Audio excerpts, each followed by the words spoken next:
یہ گاؤں سرسبز کھیتوں، بہتے ہوئے صاف پانی کے نالوں اور خوبصورت درختوں سے بھرا ہوا تھا۔ اس گاؤں میں ایک چھوٹا سا لڑکا رہتا تھا جس کا نام احمد تھا۔ احمد بہت ذہین اور محنتی تھا، مگر اس کی ایک عادت اچھی نہیں تھی۔ وہ کبھی کبھی چھوٹی چھوٹی باتوں پر جھوٹ بول دیتا تھا۔ احمد کے ابو ایک کسان تھے اور سارا دن کھیتوں میں محنت کرتے تھے۔ اس کی امی بہت پیاری اور نرم دل خاتون تھیں، جو ہمیشہ احمد کو سچ بولنے کی نصیحت کرتی تھیں۔ وہ اکثر کہتیں، بیٹا سچ ہمیشہ کامیاب ہوتا ہے اور جھوٹ انسان کو مشکل میں ڈال دیتا ہے۔ لیکن احمد اس بات کو سن کر بھی زیادہ توجہ نہیں دیتا تھا۔ ایک دن احمد اپنے دوستوں کے ساتھ کھیل رہا تھا۔ کھیل کے دوران اس سے ایک پڑوسی کا مٹکا ٹوٹ گیا۔ مٹکا کافی قیمتی تھا اور اس میں پانی رکھا جاتا تھا۔ احمد ڈر گیا کہ اگر اس کے ابو کو پتہ چل گیا تو وہ ناراض ہوں گے۔ جب پڑوسی نے پوچھا کہ مٹکا کس نے توڑا ہے تو احمد نے فوراً جھوٹ بول دیا، میں نے نہیں توڑا، شاید بلی نے گرا دیا ہوگا۔ پڑوسی نے کچھ نہیں کہا، مگر اسے شک ہوا۔ احمد کے دوستوں نے سب کچھ دیکھا تھا، مگر وہ خاموش رہے۔ شام کو جب احمد گھر آیا تو اس کی امی نے پوچھا، بیٹا آج تم نے کیا کیا؟ احمد نے مسکرا کر کہا، کچھ نہیں امی، بس کھیلتا رہا۔ لیکن احمد کے دل میں ایک عجیب سی بے چینی تھی۔ اسے لگ رہا تھا کہ اس نے کچھ غلط کیا ہے، مگر وہ اس احساس کو نظر انداز کر رہا تھا۔ اگلے دن گاؤں میں ایک اعلان ہوا کہ گاؤں کے بزرگ ایک مقابلہ رکھ رہے ہیں۔ جو بچہ سب سے ایماندار اور سچا ہوگا اسے انعام دیا جائے گا۔ انعام میں ایک خوبصورت سائیکل تھی۔ احمد کو سائیکل بہت پسند تھی۔ اس نے سوچا، اگر میں یہ مقابلہ جیت جاؤں تو کتنی مزے کی بات ہوگی۔ مقابلے کے لیے بچوں کو مختلف کام دیے گئے۔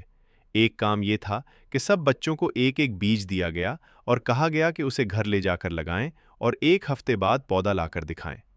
احمد نے بھی بیج لیا اور گھر جا کر اسے مٹی میں لگا دیا۔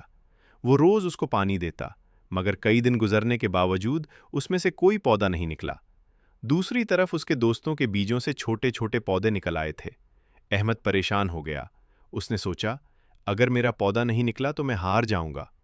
ایک لمحے کے لیے اس کے ذہن میں خیال آیا کہ کہیں سے ایک اچھا سا پودا لے آؤں اور مقابلے میں پیش کر دوں، کسی کو پتہ بھی نہیں چلے گا۔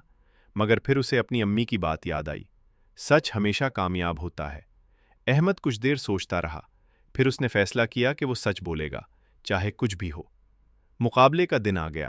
سب بچے اپنے اپنے خوبصورت پودے لے کر آئے۔ کسی کے پاس پھول تھے، کسی کے پاس سبز پتوں والے پودے۔ احمد شرمندہ سا ایک خالی گملہ لے کر آیا۔ لوگ اسے دیکھ کر ہنسنے لگے، یہ کیا لے آیا ہے؟ اس کا تو کچھ بھی نہیں ہوگا۔ احمد کا دل ٹوٹ گیا، مگر وہ خاموش کھڑا رہا۔ جب بزرگ آئے تو انہوں نے سب بچوں کے پودے دیکھے۔ آخر میں وہ احمد کے پاس پہنچے اور پوچھا، بیٹا تم خالی گملہ کیوں لائے ہو؟ احمد نے ہمت کر کے سچ بتایا، میں نے بیج لگایا تھا اور روز پانی بھی دیا، مگر اس میں سے کچھ نہیں نکلا۔ میں چاہتا تو کسی اور پودے کو لے آتا، مگر میں نے سوچا کہ سچ بولنا بہتر ہے۔ بزرگ مسکرائے اور سب کو مخاطب کر کے کہا، بچوں، میں نے تم سب کو جو بیج دیے تھے وہ ابالے ہوئے تھے، ان سے کوئی پودا نکل ہی نہیں سکتا تھا۔ وہ شرمندہ ہو گئے کیونکہ انہوں نے کہیں اور سے پودے لا کر دکھائے تھے۔ پھر بزرگ نے احمد کا ہاتھ پکڑ کر کہا، یہ لڑکا ہی اصل میں ایماندار ہے کیونکہ اس نے سچ بولا، اس لیے انعام کا حقدار بھی یہی ہے۔